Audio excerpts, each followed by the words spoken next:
I'd like to bring up next Dr. Gail Grabowsky. She is the Dean of the School of Natural Sciences and Mathematics and the Director of Environmental Studies Program at Chaminade University. Dr. Grabowsky. Aloha, everyone. I'm going to start with a sad story and turn it into a success story. So I am a nerd, but I have an activist heart. I've been at Chaminade 27 years. 27 years ago, the president of the university at the time came to me and said, Gail, we need a program that looks after creation. That's the Catholic way of saying nature. And we may call it Malama. Yeah, we may call it looking after ecosystems and the planet. And so we started a program. As I've been teaching for 27 years, the students, I've noticed that they've become sad. So 25 years ago, we would be super hopeful about fixing climate change. I taught a class called Climate Change, Fact, Fiction, and the Future. And we convinced ourselves, yes, the data is real. It is a real threat.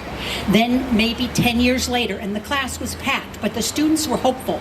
10 years later, we knew it was happening. I taught climate change, fact, and fixes. Then 10 years later, we said, we know about it. We called it climate change solutions.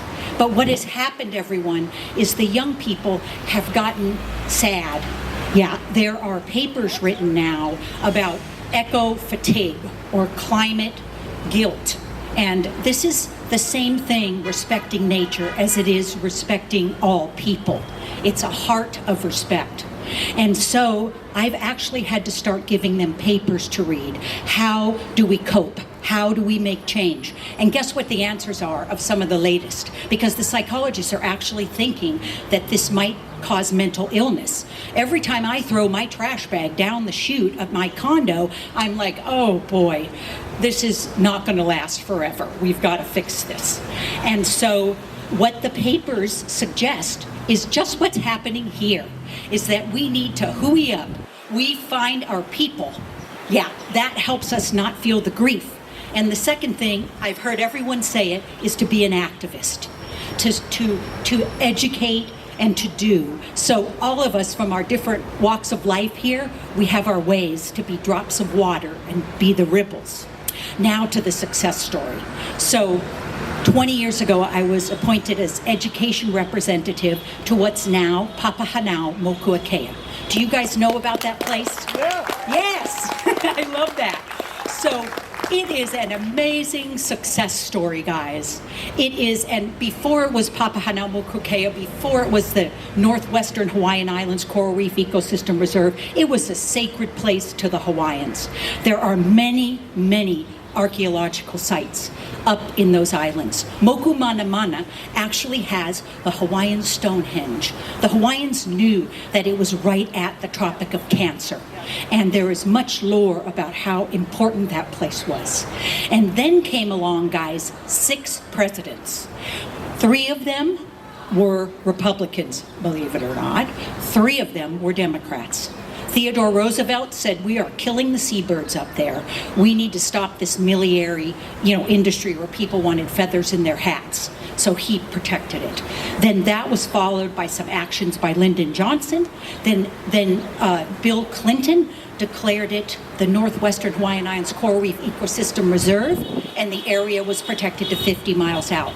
There were 52,000 comments from the public, mostly for, some against. So the place has been managed by 4 agencies. It's a great example of collaboration.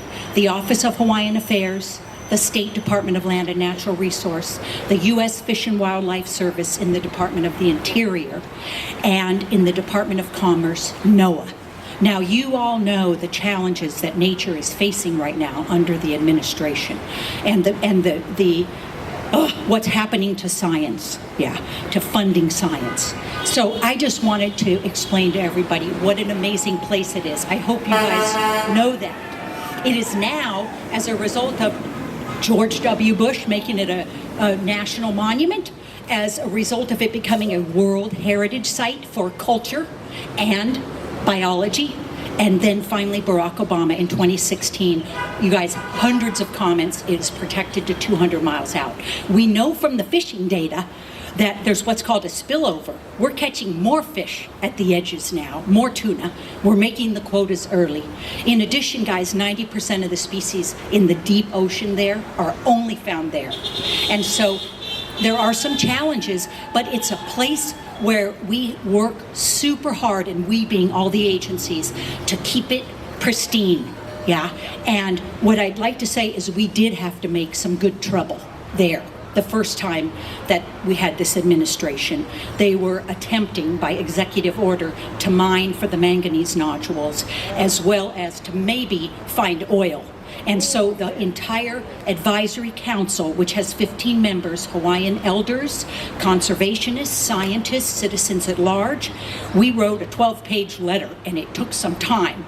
But that good trouble must have stuck, because they did not get to mine for manganese nodules.